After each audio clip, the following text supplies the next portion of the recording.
चलिए देखिए, अब आपकी क्लास स्टार्ट करते हैं हम। ये अर्थ्स मैग्नेटिज्म पे ये वाली क्लास मेनली जो पिछले 2 लेक्चर्स में पढ़ा वो प्लस कुछ नई बातें हम इसमें सीख रहे होंगे। आवाज आ रही है ना मेरी? सुन पा रहे हो सभी लोग, सभी बच्चे?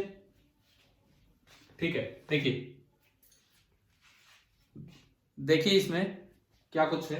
सबसे पहली बात, हमने शुरुआत की थी अर्थ के मैग्नेटिक फील्ड भाई कैसे, तो सोर्स चाहे कुछ भी रहा हो वो अननोन है, अभी तक नहीं पता कि अर्थ का मैग्नेटिक फील्ड क्यों है।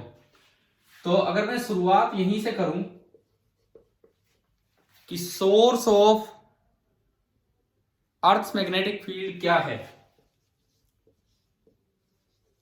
Source of earth magnetic field, अगर हम शुरुआत यहां से करें तो एक्चुअल जो इसका आंसर है वो तो ये है कि अननोन, नहीं पता कि क्या सोर्स है, बिल्कुल नहीं पता, क्योंकि मून पे नहीं है मैग्नेटिक फील्ड, अर्थ पे है। कोई कहेगा अर्थ रिवॉल्व कर रही है, रिवॉल्व तो मून भी कर रहा है, अर्थ रोटेट कर रही है, रोटेट तो मून भी कर रहा है। एक्चुअली मैग्नेटिक फील्ड का सोर्स तो एक ही होता है और तो कुछ होता ही नहीं, moving charge. The only source of magnetic field हर जगह कहीं भी हो केवल मूविंग चार्ज होगा। मतलब अर्थ के पास भी कोई मूविंग चार्ज होगा जिसकी वजह, पोल जैसी कोई चीज नहीं होती, मूविंग चार्ज ही होती है सब। वो जब मानते हैं कि धरती के अंदर कोई आपने पोल बैठा रखे हैं वो तो एक अलग चीज है, वो तो एक अजम्पशन टाइप काम है। इधर देखिए, moving charge is the only source of any type of magnetic field, किसी भी तरह का हो। अब बात आती है कि अर्थ का मैग्नेटिक फील्ड का क्या सोर्स हो सकता है। तो कभी बोला जाता है कि अर्थ के अंदर जो काफी चार्ज पार्टिकल्स हैं, काफी आयंस बनी हुई हैं, और जब अर्थ रोटेट करता है तो उनकी वजह से उन आयंस का सर्कुलेटिंग करंट बन जाता है, तो इस वजह से ये मैग्नेटिक फील्ड है। परंतु ये कोई एक जस्टिफिकेशन नहीं है, क्योंकि बहुत से ऐसे भी प्लैनेट्स हैं उनके पास भी आयंस हैं, बावजूद इसके उनके रोटेशन से ये नहीं बन पा रहा है। तो हमें नहीं पता कि एग्जैक्टली इसका कारण क्या है। प्रोबेबल रीजन, हाँ अगर कोई नई बात आती है तो वो नोट कीजिए, पुरानी देखो मैंने ऊपर लिखा है revision and new vision class, तो इट मींस कोई नई बात आती है तो वो तो नोट कीजिए, पुरानी बात को नोट मत कीजिए। तो जो इसका प्रोबेबल कॉज मतलब संभावित कारण, that is the rotation of ions,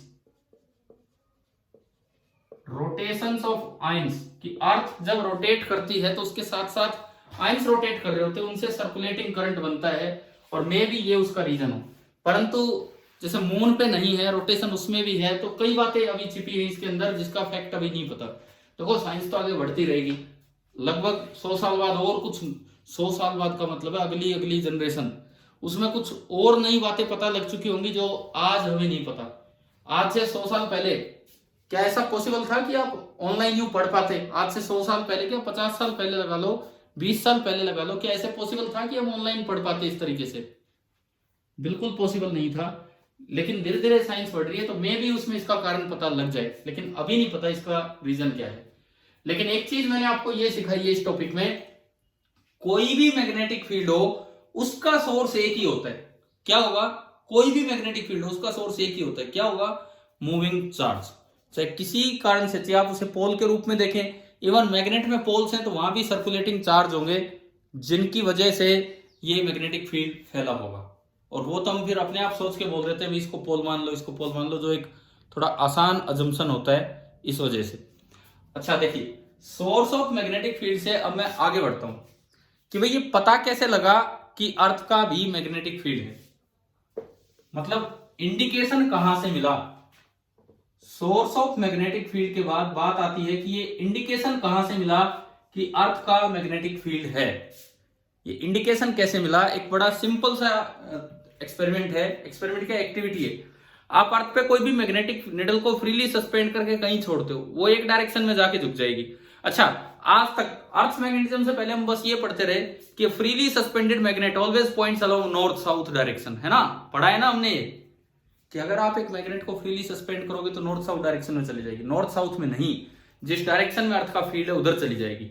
अब अर्थ का फील्ड किसी भी जगह एग्जैक्टली नॉर्थ साउथ में नहीं होता, थोड़ा मैग्नेटिक मेरिडियन साइड में होता है, तो ये निडल भी थोड़ा साइड में रहेगी। और अगर आपने वर्टिकली भी उसे रोटेट करने के लिए फ्री कर रखा है तो वो इंडिया में थोड़ा नीचे भी चली जाएगी, ऊपर ही नहीं, इंडिया में वो थोड़ा नीचे भी चली जाएगी, इस तरह से होगा। क्लियर? क्या ये पॉइंट क्लियर हो गया है कि नहीं? एक बच्चे ने आप में से ही एक बच्चे ने एक दिन एक क्वेश्चन पूछा था, मुझे नाम ध्यान नहीं है अभी, एक बच्चे ने एक क्वेश्चन पूछा था कि बोले सर आपने तो बताया है कि मैग्नेटिक फील्ड नॉर्थ साउथ में होता है, मतलब मैग्नेटिक निडल नॉर्थ साउथ में चली जाएगी, लेकिन बोले कि किसी नोट्स में शायद रेजोनेंस में दिया है कि वो कुछ साइड में रहेगी। तो वो कुछ साइड में का कारण अब समझ में आ गया होगा कि जब हम अर्थ मैग्नेटिज्म पढ़ते हैं तो इन चीजों की डिटेल पढ़ रहे होते हैं। अब देखिए इसकी इंडिकेशन, भाई एक बच्चा यार अपना माइक ऑफ करे जिसकी तरफ से भी आवाज आ रही है, इसकी इंडिकेशन देखिए कि कैसे पता लगा। पहला काम तो मैंने आपको बता दिया, ये फ्रीली सस्पेंडेड मैग्नेट। दूसरी बात, अगर आप आयरन जैसी चीज को एक फेरो मैग्नेटिक मटेरियल, अर्थ मैग्नेटिज्म के बाद अगला चैप्टर हम लेंगे टाइप्स ऑफ मैग्नेटिक मटेरियल, तो अगर आप एक ऐसा मटेरियल धरती में दबा दें नॉर्थ साउथ डायरेक्शन में तो कुछ दिन बाद वो मैग्नेट बन के निकलता है। दूसरी बात ये थी जिससे इंडिकेशन मिला कि अर्थ का मैग्नेटिक फील्ड है। और तीसरी सबसे इंपॉर्टेंट बात, न्यूट्रल पॉइंट। मैंने आज सुबह वाली क्लास में जिक्र किया था न्यूट्रल पॉइंट का, सुबह वाली क्लास में जिक्र किया था न्यूट्रल पॉइंट का, कि अगर आप एक मैग्नेट को रख देते हैं, ये नॉर्थ ये साउथ, या ये साउथ मान लो ये नॉर्थ मान लो, तो वैसे तो उसका मैग्नेटिक फील्ड हर जगह होना चाहिए। बताइए मैग्नेट के अंदर फील्ड की डायरेक्शन किधर से किधर होती है? मैग्नेट के अंदर साउथ से नॉर्थ, और मैग्नेट से बाहर नॉर्थ से साउथ।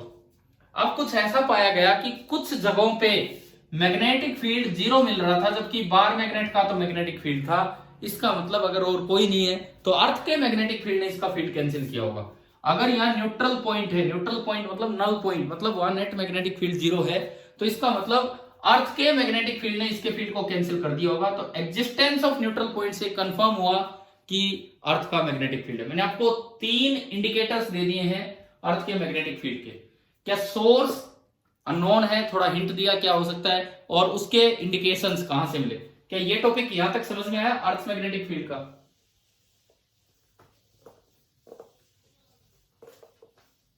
ठीक है, अब देखिए इसके बाद हम आगे बढ़ते हैं। हमने सुबह अर्थ का मैग्नेटिक फील्ड निकाला और उसके 3 एलिमेंट्स पढ़े। जो 3 एलिमेंट्स हैं अर्थ के मैग्नेटिक फील्ड के, कौन कौन से हैं? एक तो डिक्लिनेशन, ये हॉरिजॉन्टल एंगल होता है कि वर्टिकल एंगल होता है, बताएं। डिक्लिनेशन हॉरिजॉन्टल एंगल, ठीक है। दूसरे का नाम बोलो। It may be dip, it may be dip, it may be inclination. अगर आप मैग्नेटिक नॉर्दर्न हेमिस्फीयर में हैं तो डिप होगा या इंक्लिनेशन? मैग्नेटिक नॉर्दर्न हेमिस्फीयर में डिप, और मैग्नेटिक सदर्न हेमिस्फीयर में इंक्लिनेशन। तो इसका यह मतलब है ये कैसा एंगल है? Vertical angle. और तीसरा कंपोनेंट क्या लिया था? तीसरा component horizontal component of earth. भाई 4 चीजें थी, हमने किसको छोड़ा था? आप ये बताओ, एक को स्किप किया था इस एलिमेंट की श्रेणी में डालने से। किसको स्किप किया था? किसको छोड़ दिया था? Vertical component. इसको नहीं लिया क्योंकि इसकी जरूरत भी नहीं थी। मैंने कहा था कि इन दोनों से तो मैग्नीट्यूड पता लग जाता है और इन दोनों से डायरेक्शन पता लग जाती है। नीचे वाले 2 से मैग्नीट्यूड एंड ऊपर वाले 2 से डायरेक्शन। अब देखिए मैं एक क्वेश्चन लेता हूं, क्वेश्चन सुनो क्या है। The horizontal component of earth's magnetic field is, किसी एक जगह पे हॉरिजॉन्टल कंपोनेंट दिया गया है 0.36 गॉस। एक जगह हॉरिजॉन्टल कंपोनेंट ऑफ अर्थ दिया गया है 0.36 गॉस। क्या इस यूनिट के बारे में सुना है या नहीं? पूरा लिखें। मैंने बताया था स्टार्टिंग में, एसआई यूनिट कौन सी है? एसआई यूनिट बी की टेस्ला। एसआई यूनिट होती है टेस्ला, लेकिन लेकिन जो प्रैक्टिकली ज्यादा यूज की जाती थी, क्योंकि टेस्ला एक बहुत स्ट्रॉन्ग फील्ड है। मैंने कहा था कि एमआरआई जैसी चीजों में टेस्ला का फील्ड पहुंचता है, बहुत सुपर कंडक्टिंग मैग्नेट्स आते हैं, वहां टेस्ला पहुंचता है। नहीं तो अर्थ का जो मैग्नेटिक फील्ड है गॉस तक भी नहीं रहता। जैसे 0.36 गॉस है, अगर मैं पूछूं इसको टेस्ला में कन्वर्ट करो तो कितना टेस्ला है बताना? एक गॉस में कितना टेस्ला? 10⁻⁴। यानी कि ये जो BH है ये हो गया 0.36 इंटू 10⁻⁴ टेस्ला, और you can say 3.6 into 10⁻⁵ Tesla. मतलब ये जनरल, ये एक रेंज है, अर्थ का फील्ड लगभग इसके आसपास ही मिलता है। Where the dip angle is 60 degree, और ये दिया है आपको कि जो डिप एंगल है वो है 60 डिग्री। तो पूछा है find the magnitude of earth's magnetic field. बताओ कैसे होगा? Find the magnitude of earth's magnetic field, B कितना होगा ये निकालना है हमें। B कितना होगा ये हमें निकालना है। देखो वो डायग्राम दिमाग में रखा करो, ये BH, ये BV and this was delta and this is B। तो ये BV है तो ये भी BV है और ये BH है। तो बताओ कोस डेल्टा का यूज करें कि साइन डेल्टा का यूज करें? BH दिया है इस ट्राइंगल में, cos delta that is equal to BH upon B। अब cos 60 डिग्री होता है 1/2 is equal to BH upon B। 1/2 is equal to BH upon B, and यहां से जो B आया it comes out to be BH upon 2, और BH upon 2 नहीं 2 into BH। तो ये हो गया 0.72 गॉस, या फिर 7.2 इंटू 10⁻⁵ टेस्ला। आ गया समझ में आया कि न्यूमेरिकल किस तरह से ये किया हमने? ठीक है। अब देखो कुछ स्पेशल लाइंस होती हैं, एक बार वो आप नाम सुनिए। कुछ स्पेशल लाइंस होती हैं। देखो जो भी बात नहीं लगे, क्योंकि ज्यादातर चीजें तो रिवीजन में मैं नहीं ही देता हूं, जो भी बात नहीं लगे वो अपनी कॉपी में ऐड करते चलना। अब यहां पे देखो एक टर्मिनोलॉजी यूज की जाती है, कहां पे? जिसे हम बोलते हैं मैग्नेटिक मैप्स। क्या मेरी आवाज क्लियर सुनती है जूम पे आपको? कोई डिस्टरबेंस टाइप काम तो नहीं है? कभी कभी सुन जाती है या कभी कभी नहीं सुनती है? आपकी नहीं सुनती मुझे? अरे आपकी इतनी क्लियर आवाज नहीं सुन पाता हूं मैं, आप लोगों की आवाज बहुत मुश्किल से समझ में आती है बहुत बार। तो देखिए अभी मैग्नेटिक मैप्स, इस पे ना कुछ टर्म्स हैं, डिक्लिनेशन, इंक्लिनेशन। ग्लोब पे ये मैग्नेटिक मैप्स बने होते हैं, इंक्लिनेशन या डिप एंड BH। देखो ग्लोबल उस पे वर्ल्ड में कुछ मैप्स आपको दिखाए जाते हैं। सबसे पहला वहां पे कुछ लाइंस डिसाइड होती है, कुछ लाइनें बोलते हैं जिनको बोलते हैं आइसोजोनिक लाइंस। आइसोजोनिक लाइंस कौन सी है? कई लाइनें बनी होती हैं ग्लोब पे जो मैग्नेटिक मैप दिखाते हैं उनपे। ऐसे सभी पॉइंट्स को ज्वाइन कर दिया जाता है जहां डिक्लिनेशन सेम होता है। ऐसे सभी पॉइंट्स को धरती पे ज्वाइन कर दिया जाएगा जहां डिक्लिनेशन सेम होगा।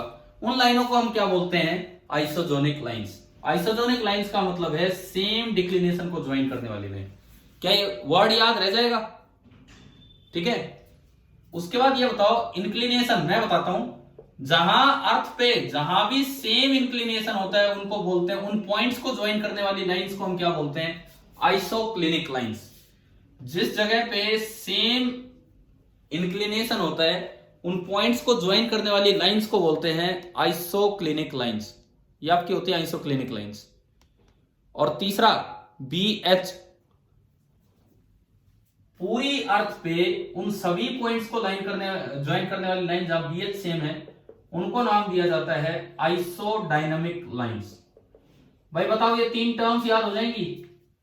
3 टर्म्स मैग्नेटिक मैप से रिलेटेड, ये 3 टर्म्स हैं। देखो अर्थ की सरफेस पे वो सारे पॉइंट जहां डिक्लिनेशन सेम है आइसोजोनिक, जहां इंक्लिनेशन सेम है आइसोक्लिनिक या डिप सेम आइसोक्लिनिक, और जहां BH की वैल्यू सेम है दीज आर कॉल्ड आइसोडायनामिक लाइंस।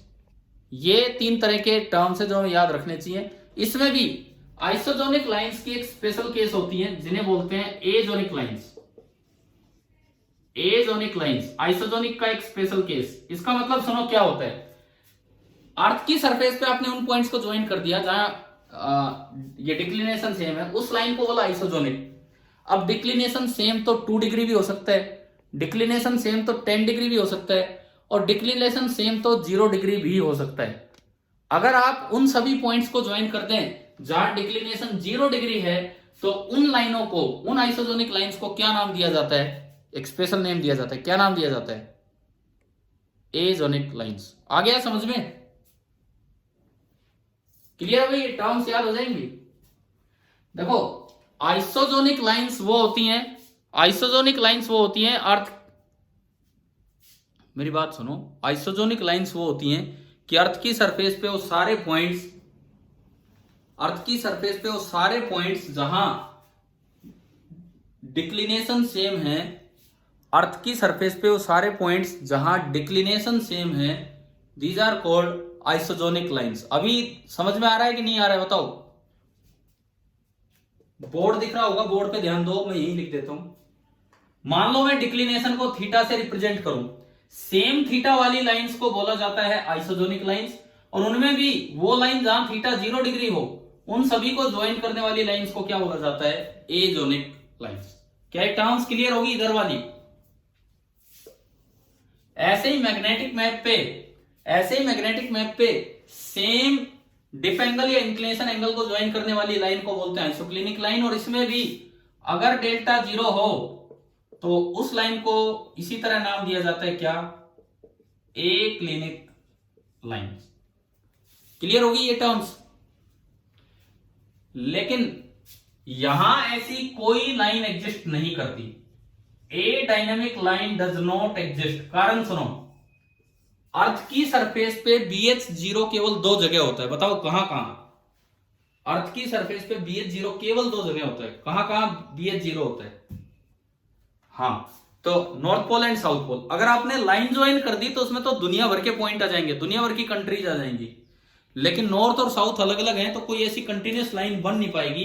इसीलिए a dynamic lines do not exist. क्या ये पॉइंट क्लियर हो गया? ठीक है, because BH is 0 only at poles, magnetic poles, magnetic north pole and magnetic south pole। और BB कहां 0 होता है ये बताओ? BB कहां 0 होता है? इक्वेटर पे, इक्वेटर पे।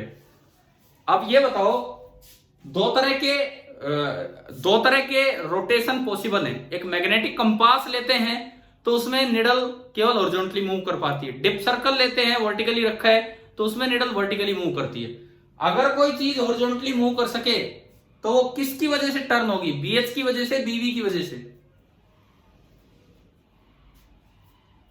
अगर कोई निडल हॉरिजॉन्टली टर्न करे तो वो किसकी वजह से मूव करेगी? Only BH। BH जिधर होगा वो निडल उसी डायरेक्शन में चली जाएगी। और अगर कहीं BH 0 हो तो, अगर कहीं BH 0 हो, BH 0 कहां होता है? हां, अगर कंपास आप लेके गए जो हॉरिजॉन्टली मूव कर सके और वो ऐसी जगह लेके जहां BH 0 है, तो उसको जहां छोड़ दोगे वो वहीं रह जाएगी, मूव नहीं करेगी। आप खुद अपने आप से मूव करा सकते हैं, इधर छोड़ दिया इधर रह जाएगी, उधर छोड़ दिया उधर रह जाएगी, वो खुद अपने आप मूव नहीं करेगी फील्ड की वजह से। ऐसे ही डिप सर्कल की निडल है जो वर्टिकली मूव करने के लिए आपने छोड़ रखी है, वो किसकी वजह से टर्न करती है? किसकी डायरेक्शन में जाने की कोशिश करेगी? डिप सर्कल की निडल BB की डायरेक्शन में। और अगर आप ऐसी जगह डिप सर्कल को ले गए जहां वर्टिकल फील्ड है ही नहीं, वर्टिकल कंपोनेंट ही नहीं है, तो BB कितना होगा? 0। क्लियर? तो वहां पे निडल का क्या होगा? वहां पे निडल का क्या होगा? आपने जिस एंगल पे छोड़ दी उस एंगल पे रुक जाएगी, जिस भी एंगल पे छोड़ दोगे उस एंगल पे रुक जाएगी। ठीक है भाई? एक बात बताओ, ग्रेविटी की वजह से भी चीज नहीं गिरेगी। अगर आप निडल को बिल्कुल बीच से पॉइंट करोगे, यूं करके छोड़ दो वो नहीं गिरेगी, यूं करके छोड़ दो वो नहीं गिरेगी। ग्रेविटी की वजह से भी कोई चीज नहीं गिरेगी अगर आपने उसके सेंटर ऑफ मास से पॉइंट ऑफ सस्पेंशन को पास किया है। तो अगर उसका सेंटर ऑफ मास आप पॉइंट ऑफ सस्पेंशन बना दो तो ग्रेविटी की वजह से भी कोई चीज नहीं गिर पाएगी। क्या क्लियर हुआ कि नहीं? देखो, नहीं गिरेगी ड्यू टू ग्रेविटी, नहीं गिरेगी। देखिए, इन्होंने एक सवाल ग्रेविटी से रिलेटेड पूछा, मैं आपको बता देता हूं, इधर सुनिए। थोड़ा सा ये टॉर्क से रिलेटेड है जो हम +1 में पढ़ेंगे, लेकिन फिर भी कुछ भी हम पढ़ सकते हैं, अभी ऐसी कोई बात ही नहीं है। ये एक निडल है, मैंने 3 निडल दी, एक ये निडल है, देखो मैं एक एग्जांपल से इनका डाउट क्लियर कर रहा हूं, और एक ये निडल है, मैंने 3 निडल दी। इसको यहां से पॉइंट कर दिया, सस्पेंशन पॉइंट यहां बना दिया, इसको यहां से पॉइंट ऑफ सस्पेंशन बना दिया, और इसका बिल्कुल बीच में। एक बार हम तीनों की हालत देखते हैं क्या है। देखिए, ये पहला, ये दूसरा और ये तीसरा पॉइंट ऑफ सस्पेंशन है, जहां भी है। यूं बताओ, ये हमने यूं रोक दिया, अगर कोई हल्का सा भी डिस्टर्ब कर दे तो आप अपनी कॉमन सेंस से बताओ कि क्या होगा? गिर जाएगी। ये तो वेट ही कर रही है कि कोई आए और इसे गिराए। जरा सा भी आप अगर इसे साइड में करेंगे ना तो ये अपने आप आ जाएगी, ड्यू टू ग्रेविटी ये गिरेगी। इस तरह के इक्विलिब्रियम को हम बोला करते थे, कौन सा इक्विलिब्रियम? 9th में पढ़ा था, अनस्टेबल इक्विलिब्रियम। इसमें आओ, इसमें अगर कोई थोड़ा साइड में ले जाए और छोड़ दे तो क्या होगा बताओ? अरे गिरेगी कहां, वापिस आ जाएगी, उसी वर्टिकल स्टेट में वापिस आ जाएगी। तो ये कौन सा इक्विलिब्रियम होता है? Stable equilibrium. लेकिन अगर आप इसके सेंटर ऑफ मास से कील निकालते हैं तो आप अगर इवन इसको यूं भी कर देंगे, इस तरह से भी अगर आप बना देंगे थोड़ा साइड में, तो ये ना अपने आप ऊपर जाएगी ना अपने आप नीचे आएगी, ये वहां रुकी रहेगी। इसका रीजन हम जब टॉर्क पढ़ेंगे +1 में तब सीख रहे होंगे। तो ये कौन सा इक्विलिब्रियम है? Neutral equilibrium. चलो अब लौट के आते हैं अपने मैग्नेटिक कंपास वाली बात पे। मैग्नेटिक कंपास वाली बात पे लौट के आते हैं कि अगर आपने डिप सर्कल की निडल दी और आप ऐसी जगह ले गए जहां बीवी है ही नहीं, आप ऐसी जगह ले गए जहां पे बीवी है ही नहीं, बीवी नहीं है मतलब वर्टिकल कंपोनेंट नहीं है, तो वहां पे क्या निडल ड्यू टू ग्रेविटी चलेगी? अगर वो बीच से पॉइंटेड है तो बीच से होती है वो, ड्यू टू ग्रेविटी वो अपने आप चलेगी? नहीं चलेगी। और बीवी भी नहीं है मतलब उसको चलाने वाली है ही नहीं, चलाने वाला, उसको चलाने वाला कंपोनेंट है ही नहीं। तो अरे यार, ये नाम ऐसा ही है, उसमें ध्यान नहीं रहता कई बार। सुनो, तो बीवी नहीं है तो वो जहां छोड़ोगे वहीं रुक जाएगी। आप अपने आप उसे टर्न करा सकते हो, लेकिन जहां छोड़ोगे वहीं रह जाएगी। क्या ये 2 बातें आ गई समझ में? अब ये बताओ, सुनो, ये बताओ, मैं यहां पे खड़ा हूं, क्या मैं यहां किसी प्लेन में ऐसे खड़ा हो सकता हूं कि वर्टिकल कंपोनेंट तो नॉन जीरो हो और हॉरिजॉन्टल कंपोनेंट 0 हो? क्या मैं किसी प्लेन में यहां ऐसे खड़ा हो सकता हूं कि वर्टिकल कंपोनेंट नॉन जीरो हो और हॉरिजॉन्टल कंपोनेंट 0 हो? मैं खड़ा हूं कनीना में, मतलब नॉर्दर्न हेमिस्फीयर में, हम कोई पोल्स पे नहीं है ना इक्वेटर पे हैं, स्पेशल कोई केस नहीं है। मैं यहां खड़ा हूं, बताओ मैं क्या ऐसे वर्टिकल प्लेन में खड़ा हो सकता हूं जहां वर्टिकल कंपोनेंट नॉन जीरो हो और हॉरिजॉन्टल कंपोनेंट 0 हो? बताइए पॉसिबल है कि नहीं? कैसे बताओ तो, इसको एक्सप्लेन करो, कैसे पॉसिबल है? मान लो ये मैग्नेटिक मेरिडियन है, सपोज कीजिए ये मैग्नेटिक मेरिडियन है और मैं नॉर्दर्न हेमिस्फीयर में हूं। नॉर्दर्न हेमिस्फीयर में फील्ड किधर मिलेगा? नीचे या ऊपर? नीचे। तो कुछ नीचे फील्ड है, उसके 2 कंपोनेंट है, एक तो BV और एक BH आगे। अब अगर मैं इसके परपेंडिकुलर प्लेन में चला जाऊं, परपेंडिकुलर प्लेन में, तो BV का कोई कंपोनेंट वहां होगा या BV कॉमन होगा दोनों प्लेन्स के लिए? बताओ। ये कॉमन। और BH का कंपोनेंट क्या होगा? BH का कंपोनेंट क्या होगा उधर? BH का कंपोनेंट आज सुबह बताया था, BH कोस अल्फा।